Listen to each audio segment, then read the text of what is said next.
लाहौर में पार्टी इजलास खां पोइ मीडिया सां ॻाल्हाईंदे इमरान ख़ान चयो त फ़ैसिलो कहिड़ो हूंदो इहा ख़बर नाहे, पर उन सां मुल्क ज़रूर तब्दील थींदो। उन चयो त तहरीक इंसाफ़ फ़ैसिलो अचण बाद आवाम वटि वञण जी रिथाबंदी कई आहे।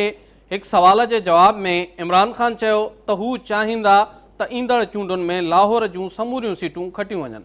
उन चयो त जेको लाहौर खटींदो उहो पंजाब खटींदो ऐं जेको पंजाब खटींदो उहो सॼे मुल्क में कामयाबी हासिल कंदो।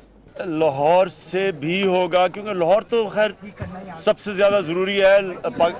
पंजाब का दिल है लाहौर, और फिर जो लाहौर जीतता है वो पंजाब जीतता है, और फिर सारा पाकिस्तान जीत। इजलास खां अॻु मीडिया सां ॻाल्हाईंदे संदसि चवणु हो त समूरी क़ौम खे पानामा केस जे फ़ैसिले जो इंतज़ारु आहे। पानामा केस जे फ़ैसिले बाद वो LNG मामले ते सुप्रीम कोर्ट वेंदा। इंशाल्लाह अगले हफ्ते आ रहा है, लेकिन अब मैं ये कह नहीं सकता कब आ रहा है, क्योंकि हम तो बड़ी देर से इंतजार कर रहे हैं इस फैसले।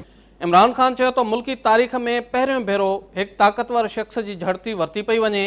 उन चयो त जेकॾहिं इदारा सही कमु कनि हा त केस सुप्रीम कोर्ट में न वञे हा। आसिफ ज़रदारी ने नैब को धमकी दी है कि क्या कर सकती है नैब मेरा।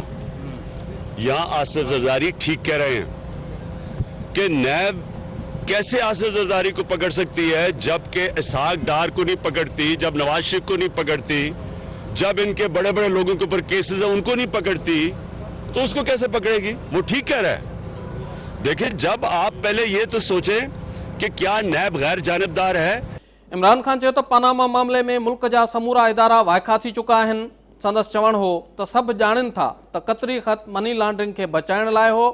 असुल मनी लॉन्ड्रिंग इसहाक डार जो एतराफ़ी बयान आहे। सबसे बड़ी चीज़ कतरी खत 1 और कतरी खत 2, ये सिर्फ इसलिए आए हैं कि इन्होंने समझा था एक दफ़ा इनका हेलीकॉप्टर केस था, वहाँ भी कतरी खत ने बचा लिया था इनको, तो इनका ख्याल था कि ये कतरी खत फिर बचा लेगा।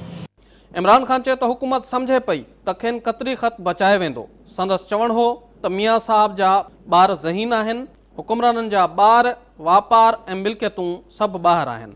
PTI सरबराह इमरान ख़ान चयो त पानामा केस जे फ़ैसिले बाद मुल्क में नओं दौर शुरू थींदो। समूरी क़ौम नए पाकिस्तान जे इंतज़ार में